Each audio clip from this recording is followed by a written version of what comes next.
Now, we kick off our 5-part series on Korea's industrial competitiveness with parts and materials.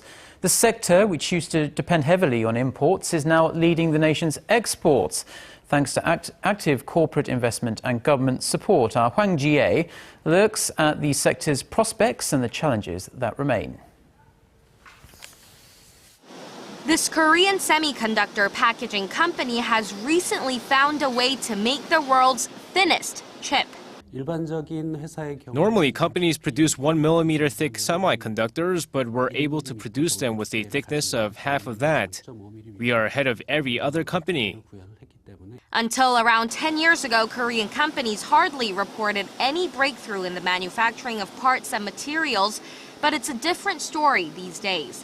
Now Korea is the world's 5th largest parts and materials exporting nation, closely following Japan. And with the domestic parts and materials sectors getting a boost recently, the trade surplus last year reached a record high of nearly $100 billion. That is nearly 40 times larger than the sector's trade surplus recorded in 2001.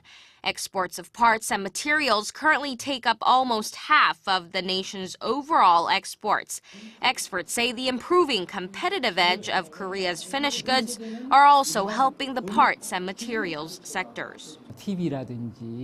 The rise in exports of products like television, mobile phones, automobiles, and machinery have pushed up demand for key components of those goods. The Seoul government is determined to make Korea the world's 4th largest exporter of parts and materials by 2020, surpassing Japan and more than doubling the sector's trade surplus to $250 billion. While the nation has made a leap forward in manufacturing parts, it still lags behind in developing new materials. The problem is Korea is far behind Japan in the area of new materials, while China is catching up fast in making parts.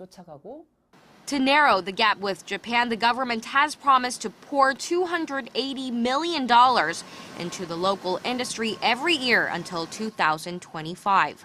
Hwang Ji-hye, Arirang News.